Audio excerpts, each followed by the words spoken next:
ഇന്ന് ആവശ്യത്തിന് അവർക്ക് ഉമ്മയുപ്പയും വേണം, അല്ലെങ്കിൽ അവർക്ക് ഉമ്മയുപ്പയും വേണ്ട. ഇതേ അവസ്ഥയാണ് ഇവരുടെ വിഷയത്തിൽ സംഭവിച്ചിട്ടുള്ളത്. അതുകൊണ്ട് അവരെ വെള്ളപൂഷെന്നവരോട് പറയാനുള്ളത്, നിങ്ങളുടെ മക്കൾ ഈ അവസ്ഥയിലേക്ക് പോകുന്ന അംഗീകരിക്കുമെങ്കിൽ മാത്രം സംസാരിച്ചാൽ മതി, ഇല്ലെങ്കിൽ ഉണ്ടാണ്ടിരിക്കലാണ്. സുഹൃത്തുക്കളെ, എല്ലാവർക്കും വെൽക്കം ബാക്ക്. ആദില നൂറയുമായിട്ടുള്ള വിഷയം നമ്മളെല്ലാവരും അറിഞ്ഞാണ്. ഫൈസൽ മലബാർ, ഫൈസലിക്കയുടെ വീട്ടിലേക്ക് ഇവർ പാല് കാച്ചിന്, ഹൗസ് വാമിങ്ങിന്, പാല് കാച്ചെന്ന് പറഞ്ഞാൽ ചിലപ്പോൾ ഇപ്പോൾ ആരും അറിയത്തില്ല. ഹൗസ് വാമിങ് എന്ന് പറഞ്ഞാൽ എല്ലാവരും അറിയും, അതുകൊണ്ടാണ് ഹൗസ് വാമിങ് എന്ന് പറയുന്നത്. ഓക്കെ, ഹൗസ് വാമിങ്ങിന് പോയിട്ട് അപ്പം അതൊക്കെ കഴിഞ്ഞിട്ട് ഇവർ വീട്ടിൽ വന്നതിന് ശേഷം ഉറങ്ങി എണ്ണീറ്റ് കാണത്തില്ല. അപ്പോഴത്തേക്കും ഫൈസലിക്കാട് ഒരു പോസ്റ്റ് വരുന്നു, ഇവരെ വീട്ടിലേക്ക് വിളിച്ചു വരുത്തിയത് എൻ്റെ അറിവോട് കൂടിയല്ല. അപ്പം ഇതുപോലെ സമൂഹ മാധ്യമങ്ങളിൽ ഇവർ ഈ പറഞ്ഞിട്ടുള്ള ഇവരെ പറ്റിയിട്ടുള്ള ധാരണകളും രീതികളൊക്കെ എനിക്കറിയാമെന്നൊക്കെ പറഞ്ഞിട്ട് പുള്ളി ഒരു പബ്ലിക്കിൽ ഒരു പോസ്റ്റ് ഇടുന്നു. എൻ്റെ അറിവോട് കൂടിയല്ല ഞാൻ വിളിച്ചത്, ഞാൻ ഈ പറഞ്ഞിട്ടുള്ള സമൂഹത്തിൻ്റെ നിലവാരവും മാന്യതയും എല്ലാം പിൻപറ്റി പോകുന്ന ഒരാളാണ്. അതുപോലെ തന്നെ ഞാൻ വിശ്വസിക്കുന്ന മതത്തിൻ്റെ ഓരോ കൾച്ചറും വിശ്വാസവും ഉണ്ടല്ലോ, അതെല്ലാം പിൻപറ്റി പോകുന്ന ഒരു വ്യക്തിയാണെന്നൊക്കെ പറഞ്ഞിട്ട് മൊത്തത്തിൽ എല്ലാം കൂടെ ചേർത്ത് ഉരുട്ടി കലക്കി എല്ലാം കൂടെ ഒരു പോസ്റ്റായിട്ട് പുള്ളിക്കാരൻ ഇട്ടു. അത് കഴിഞ്ഞിട്ട് ഭയങ്കര വിവാദമായി. പുള്ളി അത് ഡിലീറ്റ് ചെയ്തു, പെട്ടെന്ന് തന്നെ ഡിലീറ്റ് ചെയ്തു. അതെടുത്ത് വെച്ചിട്ട് എല്ലാവരും സംസാര വിഷയമാക്കി, വിവാദമാക്കി. കുറേ ആൾക്കാർ ഫൈസലിക്കായെ സപ്പോർട്ട് ചെയ്തു, കുറേ ആൾക്കാർ എതിർത്തു. അപ്പം ഞാനിതിപ്പോൾ മൂന്നാമത്തെ വീഡിയോ ആണ് ഇടുന്നത്. 2 വീഡിയോ ഓൾറെഡി ഞാൻ ഇട്ടിട്ടുണ്ട്. ആദ്യത്തെ വീഡിയോയിൽ ഞാൻ പറഞ്ഞായിരുന്നു ഇതുപോലെ വിളിച്ചിട്ടാണ് ഫൈസൽ ഭായി വിളിച്ചിട്ടാണ് ഇവർ വന്നതെങ്കിൽ അങ്ങനെ അപമാനിച്ചത് ശരിയായില്ലെന്ന് പറഞ്ഞ് ഞാനൊരു വീഡിയോ ഇട്ടായിരുന്നു. പിന്നെ രണ്ടാമത്തെ വീഡിയോയിൽ ഞാൻ ചെയ്തതെന്ന് വെച്ച് കഴിഞ്ഞാൽ, പിന്നെ ഞാൻ ചിന്തിച്ചപ്പോഴത്തേക്ക് എനിക്ക് മനസ്സിലായി, എനിക്ക് ചിന്തിച്ചപ്പോഴത്തേക്ക് എനിക്കൊരു കാര്യം പിടിയെന്ന് വെച്ച് കഴിഞ്ഞാൽ, ഫൈസലൊക്കെ വിളിച്ചിട്ടല്ല അവർ പോയെന്ന് മനസ്സിലായി. കാരണം ഫൈസലൊക്കെ വിളിച്ചിട്ടാണ് പോയിട്ടുണ്ടെങ്കിൽ ഉറപ്പായിട്ടും പുള്ളി അങ്ങനെ ഒരു പോസ്റ്റ് ഇടത്തില്ല. പുള്ളിയുടെ അറിവോടുകൂടി അല്ല അവർ വന്നതെന്നാണ് പറഞ്ഞിട്ടുള്ളത്. ഇത് പുള്ളിയുടെ PR അല്ലെങ്കിൽ ഇവന്റ് മാനേജിങ് ചെയ്യുന്ന ആരോ ചെയ്തിട്ടുള്ള പരിപാടിയാണ്. ഈ പറഞ്ഞിട്ടുള്ള ബിഗ് ബോസിലെ ആൾക്കാരെല്ലാം വിളിച്ചു എന്നാൽ ഇവരും കൂടി ഇരിക്കട്ടെ, കുറച്ചുകൂടെ കളർഫുൾ ആകട്ടെ എന്ന് കരുതിയാണ് ഇവരെ വിളിച്ചതെന്നാണ് തോന്നുന്നത്. പക്ഷേ ഇവർ വന്നു കഴിഞ്ഞാൽ ഉറപ്പായിട്ടും ചർച്ചാ വിഷയം ആവുമെന്ന് അയാൾക്ക് കുറച്ചെങ്കിലും തലയ്ക്കകത്ത് ചിന്തിക്കാനുള്ള വിവരം വേണമായിരുന്നു. അപ്പോൾ ഫൈസലൊക്കെയായിട്ട് ഇതൊന്ന് ചോദിച്ചിട്ട് വേണം അവരെ ഒന്ന് കൺഫേം ആക്കണമായിരുന്നു, അത് വേറെ കാര്യം. അപ്പം ഫൈസലിക്കായാണ് വിളിച്ചിട്ടുണ്ടെങ്കിൽ ഉറപ്പായിട്ടും ഈ പറഞ്ഞിട്ടുള്ള ഫൈസലിക്ക് ഇങ്ങനെ ഒരു പോസ്റ്റുമായിട്ട് മുമ്പോട്ട് വരത്തില്ല, അത് വേറെ കാര്യം. പുള്ളിയുടെ അറിവോട് കൂടിയിട്ടല്ല ഇങ്ങനെ വന്നത്. അപ്പം പുള്ളിയുടെ ബിസിനസ് പാർട്ട്നേഴ്സ് ആയിട്ടുള്ള ഒരുപാട് ആൾക്കാർ, ഈ പറഞ്ഞിട്ടുള്ള മുസ്ലിങ്ങളായിട്ടുള്ള ഒരുപാട് സുഹൃത്തുക്കളൊക്കെ ഇതിനെതിരെ അഭിപ്രായം പറയുകയൊക്കെ ചെയ്തിട്ടുണ്ടായിരുന്നു. അങ്ങനെയാണ് പുള്ളിയുടെ ബിസിനസ്സിന് ഇതൊരു കോട്ടം പറ്റുമെന്നുള്ളൊരു ഒരു ധാരണയിലാണ് പുള്ളി ഇങ്ങനെ ഒരു പോസ്റ്റ് ഇട്ടതെന്നാണ് എല്ലാവരും പറയുന്നത്. അതൊക്കെ ഓരോരോ അവരവരെ അഭിപ്രായങ്ങളും അവരവരെ വ്യക്തിപരമായിട്ടുള്ള കാര്യങ്ങളൊക്കെയാണ്. ഓക്കെ, അപ്പം ഞാനിപ്പം ഇതിൽ എൻ്റെ ഒരു അഭിപ്രായം എന്ന് വെച്ച് കഴിഞ്ഞാൽ, ഫൈസൽ ഭായി പുള്ളി നല്ലൊരു മനുഷ്യനാണെന്നാണ് എനിക്കറിയാൻ സാധിച്ചത്. വ്യക്തിപരമായിട്ട് അറിയത്തില്ല, കണ്ടിട്ടുമില്ല, പരിചയപ്പെട്ടിട്ടുമില്ല പുള്ളി. പക്ഷേ പുള്ളി നല്ലൊരു മനുഷ്യനാണ്. പുള്ളി ഒരുപാട് കാരുണ്യ പ്രവർത്തനങ്ങളും സഹായങ്ങളൊക്കെ ചെയ്യുന്ന ഒരാളാണ്. ഒരുപാട് കാര്യങ്ങളുണ്ട്. അപ്പം പുള്ളി എന്തായാലും ഇങ്ങനെ വിളിച്ചു വരുത്തിയിട്ട് അപമാനിക്കത്തില്ല എന്നാണ് എനിക്കും പറയാനുള്ളത്. അപ്പം എന്തായാലും ഫൈസലൊക്കെ ഇതിനെതിരെ ഒരു പോസ്റ്റുമായിട്ട് വന്നിട്ടുണ്ട്. അപ്പം ഞാനും വിചാരിച്ചതെന്ന് വെച്ച് കഴിഞ്ഞാൽ, ഇത്രയായിട്ടും ഇവരാരും ഒന്നും പ്രതികരിക്കുന്നില്ലല്ലോ. ഒന്നുകിൽ ഫൈസലൊക്കെ പ്രതികരിക്കണം, അല്ലെങ്കിൽ ആദില നൂറ പ്രതികരിക്കണം. ഇവർ ആറ് ഭാഗത്തുനിന്നും ഒന്നും ഒരു പ്രതികരണവും വരുന്നില്ല. എന്താ സംഭവം എന്നൊന്നും മനസ്സിലാവുന്നില്ല. അപ്പോഴാണ് ഇന്ന് ഫൈസലിക്ക ഒരു പോസ്റ്റുമായിട്ട് വന്നിട്ടുള്ളത്. അപ്പോൾ ഫൈസലിക്ക പറയുന്നത് എന്താണെന്ന് വെച്ച് കഴിഞ്ഞാൽ, ആദിലയും നൂറയും സംബന്ധിച്ച വിഷയത്തിൽ എൻ്റെ നിലപാട് വളരെ വ്യക്തമാണ്. ഞാനിവിടെ കൊടുക്കാം കേട്ടോ, വായിക്കാൻ പറ്റുമോ എന്തായാലും ജസ്റ്റ് ഞാൻ ഇവിടെ നിന്ന് അതിൻ്റെ ഒരു ഇത് വയ്ക്കാം. ആദിലയും നൂറയും സംബന്ധിച്ച വിഷയത്തിൽ എൻ്റെ നിലപാട് വളരെ വ്യക്തമാണ്. കോടതിയും ഗവൺമെൻറ്റും അനുവദിച്ചിട്ടുള്ള അവരുടെ സ്വാതന്ത്ര്യവും പൂർണ്ണമായും ബഹുമാനിക്കപ്പെടണമെന്നും അവർക്ക് തങ്ങളുടെ ഇഷ്ടപ്രകാരം ജീവിതം നയിക്കാനുള്ള അവകാശം ഉണ്ടായിരിക്കണമെന്നും ഞാൻ ഹൃദയപൂർവ്വം വിശ്വസിക്കുന്നു. ശരിയാണ്, അതൊക്കെ അവരവരുടെ ഇഷ്ടങ്ങളാണ്. എങ്ങനെ ജീവിക്കണം, എങ്ങനെ ജീവിക്കണ്ട, ഏത് രീതിയിൽ ജീവിക്കണം എന്നൊക്കെ അവരവരുടെ ഇഷ്ടങ്ങളാണ്. അതനുസരിച്ച് ജീവിച്ചോട്ടെ, ഒരു പ്രശ്നമില്ല. നമുക്കാർക്കും ഒരു ബുദ്ധിമുട്ടുമില്ല. അപ്പം ഫൈസലിക്കാർക്കും ഒരു പ്രശ്നമില്ലെന്നാണ് ഫൈസലിക്ക അവിടെ കൊടുത്തേക്കുന്നത്. അതിനാൽ അവർക്ക് തങ്ങളുടെ ഇഷ്ടപ്രകാരം സ്വതന്ത്രമായി ജീവിക്കാനുള്ള അവകാശം നിഷേധിക്കാതെ അവരെ തടസ്സപ്പെടുത്തുകയോ വിമർശിക്കുകയോ അവരുടെ വ്യക്തിപരമായ തീരുമാനങ്ങൾ വിമർശിച്ച് ഹരാസ്മെൻറ്റ് നടത്തുകയോ ചെയ്യുന്നത് ശരിയല്ല. ഒരുപാട് പേര് ഇതിനെ സപ്പോർട്ട് ചെയ്തിട്ടും ഒരുപാട് പേര് എനിക്ക് തോന്നുന്നു സപ്പോർട്ടിനെക്കാളും കൂടുതൽ ഇവർക്കെതിരെയാണ് ആൾക്കാർ സംസാരിച്ചിട്ടുള്ളത്. കാരണം ഒരുപാട് പേര് പറയുന്നതെന്ന് വെച്ച് കഴിഞ്ഞാൽ സ്വന്തം മാതാപിതാക്കൾക്ക് ഒരു വിലയും കൊടുക്കാതെ അവരെ സമൂഹത്തിന് മുമ്പിൽ ഇത്രയും നാണം കെടുത്തുന്ന രീതിയിൽ അവരെ ഈ ഒരു രീതിയിലാക്കിയിട്ട് ഇവരിങ്ങനെ അവർ ഈ പറഞ്ഞിട്ടുള്ള സെലിബ്രിറ്റികളായിട്ട് ഇങ്ങനെ സുഖിക്കുന്നത് വളരെ മോശമാണെന്നാണ് ഒരുപാട് ആൾക്കാർ കമൻറ്റിലൂടെയൊക്കെ അവരെ അഭിപ്രായം, അവരെ ഈ പറഞ്ഞിട്ടുള്ള ഖേദം പ്രകടിപ്പിക്കുന്നത്. അപ്പോൾ അതിനെതിരെയാണ് പറയുന്നത്. അവർക്ക് പിന്നെ കോടതി വിധിച്ചാണ് ഈ പറഞ്ഞിട്ടുള്ളത്. അവർ കോടതിയും ഗവൺമെൻറ്റൊക്കെ പറഞ്ഞിട്ടുള്ളതാണ് അവർക്ക് ഇഷ്ടമുള്ള രീതിയിൽ അവർക്ക് ജീവിക്കാനുള്ള സ്വാതന്ത്ര്യം ഉണ്ടെന്ന്.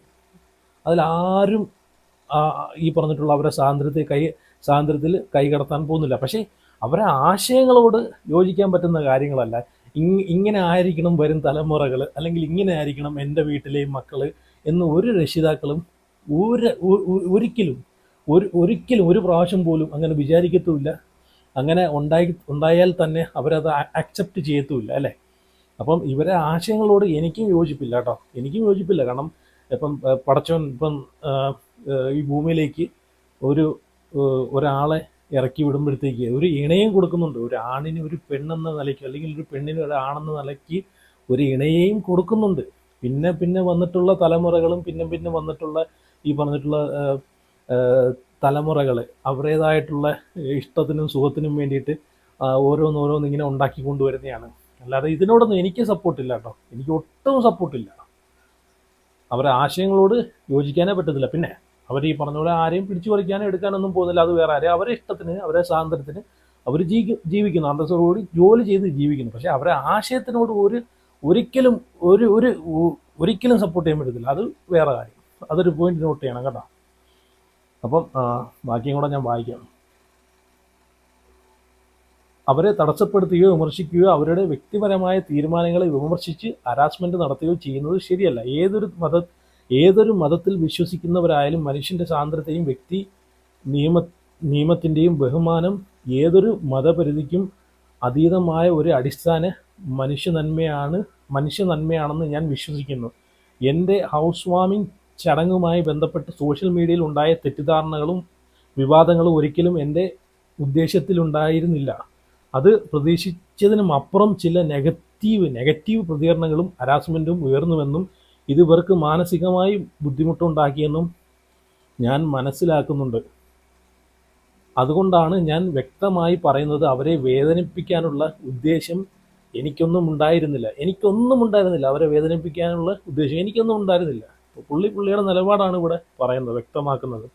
അവരുടെ വ്യക്തി സ്വാതന്ത്ര്യവും അവകാശവും ഞാൻ പൂർണ്ണമായി ബഹുമാനിക്കുന്നു. അവർക്കെതിരായ അനാവശ്യ വിമർശനങ്ങളും ഹേറ്റ് ക്യാമ്പയിനുകളും അവസാനിപ്പിക്കണമെന്ന് ഞാൻ ഹൃദയപൂർവ്വം ആഗ്രഹിക്കുന്നു. അവർ സമാധാനത്തോടെ ആരുടെയും ഭീഷണിയോ സമ്മർദ്ദമോ കൂടാതെ സ്വന്തം ജീവിതം മുന്നോട്ട് കൊണ്ടുപോകാൻ അവസരം ലഭിക്കണം. ഒരു മനുഷ്യനെന്ന നിലയിൽ മനുഷ്യരും സ്വാതന്ത്ര്യത്തെയും സുരക്ഷയെയും ബഹുമാനിക്കുക എന്നതാണ് ഏറ്റവും പ്രഥമമായ മൂല്യം. എന്താണ് നിങ്ങൾ എഴുതി വച്ചിരിക്കുന്നത്? ഒന്നും മനസ്സിലാവുന്നില്ലല്ലോ. ഈ വിഷയത്തെക്കുറിച്ച് എന്നോട് സംസാരിച്ച കാര്യങ്ങൾ മനസ്സിലാക്കിയ പിന്തുണച്ച എല്ലാ സുഹൃത്തുക്കളും ഹൃദയപൂർവ്വം നന്ദി പറയുന്നു. തെറ്റിദ്ധാരണകൾ ഉണ്ടായിട്ടുണ്ടെങ്കിൽ അതിനുള്ള ക്ഷമയും ഞാൻ വിനീതമായി അപേക്ഷിക്കുന്നു. ഓക്കെ, പുള്ളിയുടെ ഭാഗത്തു നിന്നുണ്ടായ ഒരു പോസ്റ്റിന് പുള്ളി ക്ഷമ ചോദിച്ചിട്ടുണ്ട്. കഴിഞ്ഞു, ക്ലോസ് ചെയ്തു. ഇനിയിപ്പം ഇതിപ്പം വലിച്ചുകൊണ്ട് വീണ്ടും ഈ പറഞ്ഞിട്ടുള്ള പുള്ളിയും ബുദ്ധിമുട്ടിക്കാൻ, പുള്ളിയെ ഇതിലേക്ക് വലിച്ചിടുന്നത് ശരിയല്ല, അവരെയും വലിച്ചിടുന്നത് ശരിയല്ല. അവർക്ക് അവരുടെ ഇഷ്ടങ്ങളായ അവരുടേതായിട്ടുള്ള സ്വാതന്ത്ര്യത്തോടെ അവർ ജീവിക്കുന്നു. പക്ഷേ അവരുടെ ആശയങ്ങളോട് ഒരിക്കലും എനിക്ക് യോജിക്കാൻ പറ്റത്തില്ല. അത് വേറെ ആരും. കാരണം നമ്മളിപ്പം ഈ പറഞ്ഞിട്ടുള്ള അവരെയൊക്കെ മാതാപിതാക്കൾ എന്തോരം വിഷമിക്കുന്നുണ്ടായിരിക്കും, എന്തോരം ബുദ്ധിമുട്ട് അനുഭവിക്കുന്നുണ്ടായിരിക്കും എന്ന് ആലോചിച്ച് നോക്കിയ സഹോദരങ്ങൾ. അപ്പം നമ്മളെയൊക്കെ വീട്ടിൽ ഇങ്ങനൊരു അവസ്ഥ വരുമ്പോഴേ നമുക്ക് അതിൻ്റെ ബുദ്ധിമുട്ട് മനസ്സിലാക്കാൻ സാധിക്കത്തുള്ളൂ. പക്ഷേ ഓക്കെ, ഇനി ഞാൻ അടുത്തത് വേറൊരു പോസ്റ്റ് എൻ്റെ ശ്രദ്ധയിൽപ്പെട്ടൊരു പോസ്റ്റാണ്. അത് ഞാനിവിടെ വയ്ക്കാം. അരവിന്ദ് അനിൽ അമ്മാസ് എന്ന് പറഞ്ഞൊരു ഐഡിയിൽ നിന്ന് പുള്ളിക്കാരൻ പോസ്റ്റ് ചെയ്തതാണ്. ഇപ്പോൾ വിളിക്കാത്ത ചടങ്ങിന് പോയ നിങ്ങളെ സപ്പോർട്ട് ചെയ്യുന്ന 80% ആളുകളും നിങ്ങളുടെ വീട്ടിൽ കയറ്റാൻ ചാൻസ് ഇല്ല. മലയാളികളുടെ ഇരട്ടത്താപ്പാണ് ഈ കാണിക്കുന്നത്. വലിയ തള്ളും പ്രാക്ടിക്കലായി വരുമ്പോൾ അറിയാം കോമാളികളുടെ സ്വഭാവം. നിർത്തിപ്പോയിനടാ നീ. ഈ പോസ്റ്റിട്ട മുതലാളി പറഞ്ഞേക്കുന്നത് ഏകദേശം ശരിയായിട്ടുള്ള കാര്യമാണ്. കാരണം വാഗൊണ്ട് സംസാരിക്കാൻ എല്ലാവർക്കും പറ്റും.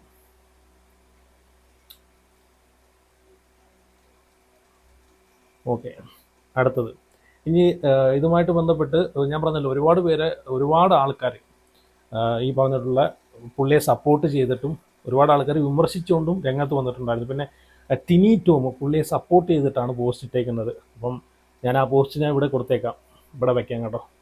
ഞാൻ വായിക്കാം. സെലിബ്രേറ്റിംഗ് 20 years ഓഫ് ഫ്രണ്ട്ഷിപ്പ്, 20 വർഷത്തെ friendship with my own brother ഫൈസലിക്ക, ഹൗസ് വാമിങ് ദ റിയൽ ഹ്യൂമൻ ബീയിങ്. പുള്ളി നല്ലൊരു മനുഷ്യനാണ്.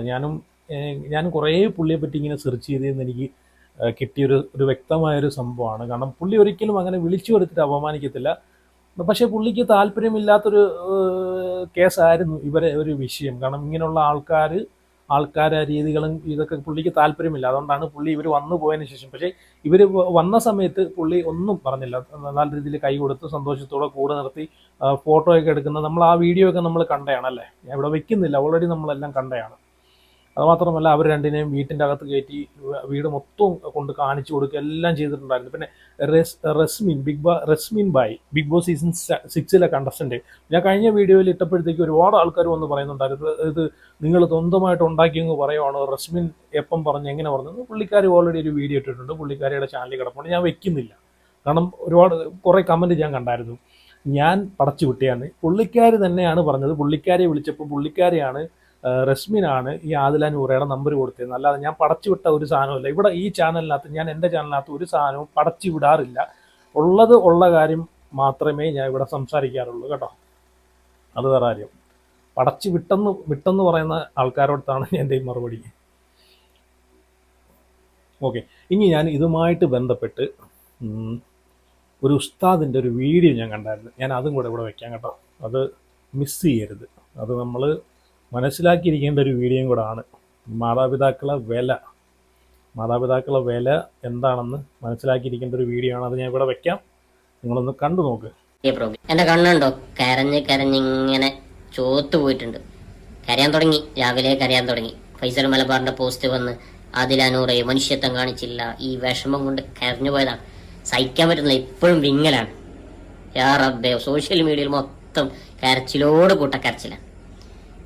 ഇത്തരം ആദില നൂറ ഈ വിഷയത്തിൽ അവരെ സപ്പോർട്ട് ചെയ്ത് സംസാരിക്കുന്നവരോട് നിങ്ങളുടെ മക്കൾ ഇത്തരം വിഷയത്തിലേക്ക്, റിലേഷനിലേക്ക് പോയാൽ, ഇതേ അവസ്ഥയിലേക്ക് പോയാൽ നിങ്ങൾ അംഗീകരിക്കുമെങ്കിൽ നിങ്ങൾ ഈ വിഷയത്തിൽ നിലപാട് പറഞ്ഞാൽ മതി. അല്ലെങ്കിൽ നിങ്ങൾ ഉണ്ടാതിരിക്കണം. സ്വന്തം മകളാണ് ഈ വിഷയം ചെയ്യുന്നതെങ്കിൽ നിങ്ങൾക്ക് അംഗീകരിക്കാൻ പറ്റും, എന്നാൽ നിങ്ങൾ സംസാരിച്ചോ. ഇല്ലെങ്കിൽ ഈ വിഷയത്തിൽ മിണ്ടാൻ ഒരാൾക്കും അധികാരമില്ല. പിന്നെ ഫൈസൽ മലബാർ, അദ്ദേഹത്തിന്റെ വീട് കുടിയിരിക്കലുമായി ബന്ധപ്പെട്ട് റോട്ടിൽ പോകുന്ന പാമ്പിനെ തോളത്തിട്ട പോലെയാണ് അദ്ദേഹത്തിന്റെ അവസ്ഥ. ഏതായാലും അദ്ദേഹത്തിന്റെ PR വർക്കിലോ മറ്റോ ആരെങ്കിലും ക്ഷണിച്ചതായിരിക്കും, അല്ലാതെ അവരെത്തൂലല്ലോ. അവരെത്തിയാൽ തന്നെ ആദിത്യ മര്യാദ എന്ന രീതിയിൽ ഈ പറഞ്ഞത്, ഈ ചെയ്തത് അങ്ങനെ മിണ്ടാണ്ട് നിന്നാൽ മതിയായിരുന്നു. പക്ഷെ ഒരു പോസ്റ്റ് ഇട്ട് എല്ലാം കൊളാക്കിയിട്ടുണ്ട്. പിന്നെ പോസ്റ്റ് പിൻവലിക്കുകയും ചെയ്തു അദ്ദേഹം. ഇവിടെ വിജയിച്ചത് ഏഷ്യാനെറ്റിന്റെ ഗൂഢതന്ത്രങ്ങളാണ്. ബിഗ് ബോസ് എന്ന ചീഞ്ഞു നാറിയ പ്രോഗ്രാം. ആ പ്രോഗ്രാം ശരിയാ. ഇത് അവർ വീട്ടിൽ വന്ന സമയത്ത് അവരൊരു അതിഥിയായിട്ട് വന്നു പോയി, ആഹാരം കഴിച്ചു പോയി മടങ്ങി, അങ്ങനെ ഒന്ന് കണ്ടാൽ മതിയായിരുന്നു. പക്ഷേ ഇത് പോസ്റ്റ് എടുത്തുകൊണ്ട് വന്ന് ഇട്ട് കുളമാക്കിക്കൊണ്ടാണ് ഇത്രയും പ്രശ്നമായത്.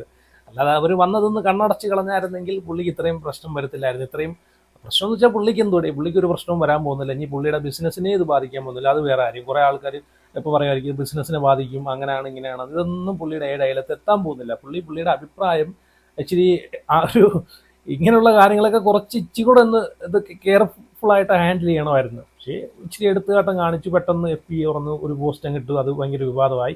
പക്ഷെ അവർ ഒരു ആദിത്യ മര്യാദ എന്നതിലേക്ക് അവർ വന്നു പോയി. ഇനി ഇഷ്ടപ്പെട്ടാലും ഇഷ്ടപ്പെട്ടില്ലെങ്കിലും ആ ഒരു വിഷയം കളഞ്ഞു. അങ്ങനെ ഒരുപാട് ആൾക്കാർ വന്നിട്ടുണ്ടല്ലോ ആ പരിപാടിയിൽ, ഇഷ്ടംപോലെ ആൾക്കാർ, ഒരുപാട് ആൾക്കാർ. ഇപ്പം നാദിര വന്നിട്ടുണ്ട്, ബിഗ് ബോസിലെ നാദിര വന്നിട്ടുണ്ട്, ഒരുപാട് ആൾക്കാർ വന്നിട്ടുണ്ട്. അപ്പോൾ ആ രീതിയിലേക്ക് ഒന്ന് കണ്ടങ്ങ് കളഞ്ഞായിരുന്നെങ്കിൽ പ്രശ്നമില്ലായിരുന്നു. ഈ പോസ്റ്റ് ഇട്ടുകൊണ്ടാണ് ഇതൊരു കുളമായി പോയെന്ന് വേണമെങ്കിൽ പറയാം. ബാക്കിയും കൂടെ കേട്ടു നോക്കാം ഉസ്താദ് പറയുന്നത്. ആദില നൂറെ ക്ഷണിക്കുമ്പോൾ തട്ടവിട്ട 2 പെൺകുട്ടികളെയാണ് അവർ ഫോട്ടോയിൽ കൊടുത്തത്. എന്ത് കാരണം അറിയോ? മുസ്ലിം ആയതിന്റെ പേരിൽ മാത്രം. മറ്റൊരു മതസ്ഥരാണ് ഈ അവസ്ഥ ചെയ്തെങ്കിൽ ബിഗ് ബോസ് എല്ലാം അയലത്ത് കൊണ്ടുവരില്ല. അവരെ ഗൂഢതന്ത്രങ്ങൾ വിജയിച്ചു. അതുകൊണ്ട് അവരെ വെള്ളപൂശാനും അവർക്ക് വേണ്ടി പോസ്റ്റ് ആരും മുമ്പോട്ട് വരണ്ട. അവരെ വലിയൊരു സെലിബ്രിറ്റികളായിട്ട് കാണാനും നമ്മുടെ പോസ്റ്റ് കാരണമാകുന്നെങ്കിൽ വലിച്ചെറിയ പ്രിയപ്പെട്ടവരെ. ഞാൻ ഇന്നൊരു പോസ്റ്റ് ഉണ്ട്. ജീവിച്ചിരിക്കുമ്പോൾ വിലയില്ലാത്ത ഉമ്മാന്റെയും ഉപ്പാന്റെയും വില മക്കൾ ഇപ്പോൾ അറിയുന്നു. 2002 23 വർഷം മുമ്പ് വോട്ടർ പട്ടികയിൽ തന്നെ ഉമ്മയും ഉപ്പയും ഉണ്ടോ എന്ന് പരിശോധിക്കാൻ മക്കൾ പരക്കം പായുന്നു എന്നൊരു പോസ്റ്റ് കണ്ടപ്പോൾ സത്യമല്ലേ? ആവശ്യത്തിന് മാത്രം ഉപയോഗിച്ച് വലിച്ചെറിഞ്ഞ് മാതാപിതാക്കളെ വലിച്ചെറിഞ്ഞ എത്രയോ കുടുംബങ്ങൾ, എത്രയോ മക്കൾ ഇന്ന് 2002 ലിസ്റ്റിൽ എൻ്റെ ഉപ്പയും ഉമ്മയും ഉണ്ടോ എന്ന് പരിചയെടുക്കുന്ന ഒരവസ്ഥയിലാണ്. ഇന്ന് ആവശ്യത്തിന് അവർക്ക് ഉമ്മയും ഉപ്പയും വേണം, അല്ലെങ്കിൽ അവർക്ക് ഉമ്മയും ഉപ്പയും വേണ്ട. ഇതേ അവസ്ഥയാണ് ഇവരുടെ വിഷയത്തിൽ സംഭവിച്ചിട്ടുള്ളത്. അതുകൊണ്ട് അവരെ വെള്ളപൂശുന്നവരോട് പറയാനുള്ളത്, നിങ്ങളുടെ മക്കൾ ഈ അവസ്ഥയിലേക്ക് പോകുന്ന അംഗീകരിക്കുമെങ്കിൽ മാത്രം സംസാരിച്ചാൽ മതി, ഇല്ലെങ്കിൽ ഉണ്ടാണ്ടിരിക്കലാണ് ഏറ്റവും നിങ്ങൾ. ശരി, എത്ര ശരിയായിട്ടുള്ളൊരു കാര്യമാണ് പുള്ളി പറഞ്ഞത്. ഈ പറഞ്ഞ പോലെ ഇപ്പം നമുക്ക് വാപ്പാടെയും ഉമ്മാടെയും നമ്മളെ ഫാദറിൻ്റെയും അതുപോലെ മദറിൻ്റെയൊക്കെ വില നമ്മൾ ഇപ്പോഴാണ് മനസ്സിലാക്കുന്നത് അല്ലേ. അവരെ ഈ പറഞ്ഞിട്ടുള്ള തെളിവിന് വേണ്ടിയിട്ട് നമ്മൾ കടന്ന് ഓടുന്ന ഒരു സമയമാണ് ഇപ്പോൾ അല്ലേ. അപ്പം ഞാൻ വിശ്വസിക്കുന്നത് ഈ പറഞ്ഞിട്ടുള്ള മാതാപിതാക്കള് കാൽപാദത്തിൻ്റെ അടിയിലാണ് സ്വർഗമെന്നാണ് ഞാൻ വിശ്വസിക്കുന്നത്. ഒരിക്കലും മാതാപിതാക്കളെ തള്ളിപ്പറയാൻ എനിക്ക് പറ്റത്തില്ല, എനിക്കതിന് സാധിക്കത്തുമില്ല. ഈ പറഞ്ഞ പോലെ ഇവരെ വിഷയത്തിനകത്ത് ഒരുപാട് വട്ടം ഞാൻ കണ്ടു, ഇവർ പല ഇൻ്റർവ്യൂസിനകത്തും വന്ന് ഇവരെ മാതാപിതാക്കളെയൊക്കെ തള്ളിപ്പറഞ്ഞ് സോഷ്യൽ മീഡിയയുടെ മുമ്പിൽ.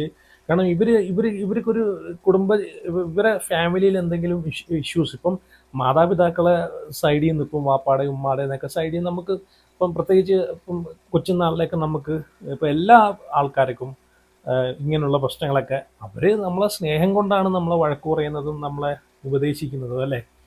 അത് എല്ലാവർക്കും ഉണ്ടാകുന്നൊരു സംഭവമാണ്. എല്ലാവരുടെ ലൈഫിനകത്തും അങ്ങനെ ഉണ്ട്. അത് നമ്മളോടുള്ള ദേഷ്യം കൊണ്ടോ അല്ലെങ്കിൽ നമ്മൾ നശിച്ചു പോകണമെന്നും വിചാരിച്ചല്ല, നമ്മൾ നന്നായി പോകണം എന്നേ അവർ ആഗ്രഹിക്കുന്നുള്ളൂ. അപ്പം അതുകൊണ്ട് ചിലപ്പോൾ നമ്മൾ ഒരു വടിയെടുത്ത് അടിച്ചെന്നിരിക്കും, ഒന്ന് ദേഷ്യപ്പെട്ടെന്നിരിക്കും. അപ്പോൾ അതൊക്കെ ഇങ്ങനെ മനസ്സിൽ വെച്ചിട്ട് ഇതുപോലെ സോഷ്യൽ മീഡിയയുടെ മുമ്പിൽ വന്നിട്ട് അവരെ പറ്റിയിട്ട് കുറ്റം പറയുമ്പോഴത്തേക്ക് ആ കാണുന്ന അവർക്കുണ്ടാകുന്ന ഒരു വേദന, മാനസികാവസ്ഥയൊന്ന് ആലോചിച്ച് നോക്കി. അവരെ ബന്ധുക്കളെ മുമ്പിൽ എങ്ങനെ അവർ തല ഉയർത്തി നടക്കും എന്നൊക്കെ, അങ്ങനെ ഒരുപാട് കാര്യങ്ങളുണ്ട് കേട്ടോ. അപ്പോൾ അതാണ് ഞാൻ പറഞ്ഞത്, ഇവർക്ക് ഇനിയും സമയമുണ്ട്. പിന്നെ അവർക്ക് അങ്ങനെയാണ് താല്പര്യമെങ്കിൽ അങ്ങനെ പോട്ടെ, അത് വേറെ കാര്യം. ഈ പറഞ്ഞിട്ടുള്ള പോലെ സ്വതന്ത്രമായിട്ടാണ് ജീവിക്കാൻ, അവരെ ഇഷ്ടങ്ങൾക്ക് അനുസരിച്ച് ജീവിക്കാനാണ് താല്പര്യമെങ്കിൽ അവർ അങ്ങനെ പോട്ടെ. അവർ ആരെയും കുറ്റം ഈ പറഞ്ഞിട്ടുള്ള ആരെയും പിടിച്ചു പഠിക്കാനോ ആരെയും ഉപദ്രവിക്കാനോ പോകുന്നില്ല. അവർ ജോലി എടുത്ത് ജീവിക്കുന്നു. പക്ഷേ അവരെ ആശയങ്ങളോട് വരുമ്പോഴാണ് എനിക്കും ഈ പറഞ്ഞിട്ടുള്ളൊരു താല്പര്യമില്ലാത്തത്. എനിക്കെന്നല്ല, ഞാനിപ്പോൾ ഈ ഒരു വിഷയവുമായിട്ട് ബന്ധപ്പെട്ട് ഏറ്റവും കൂടുതൽ സോഷ്യൽ മീഡിയയിൽ ഇവർക്ക് എതിരെയാണ് ആൾക്കാർ സംസാരിക്കുന്നത്. അതാണിപ്പം ഫൈസൽ ഖായും പറഞ്ഞിട്ടുള്ള അവർക്കെതിരെയുള്ള ഒരു ഹേറ്റ് ക്യാമ്പയിനിങ് നിർത്തുക എന്നത്. അത് അവർ മാനസികമായിട്ട് അവരെ ബുദ്ധിമുട്ടിക്കുന്നെന്ന്. അപ്പോൾ എന്തായാലും ഫൈസൽ ഖായുടെ നിലപാട് വ്യക്തമാക്കിയിട്ടുണ്ട്. അപ്പോൾ എന്തായാലും നിങ്ങളുടെ അഭിപ്രായങ്ങളൊക്കെ ഉറപ്പായിട്ടും ഇതിനെ പറ്റിയിട്ട് ഉറപ്പായിട്ട് കമൻറ്റ് ചെയ്യുക. See U.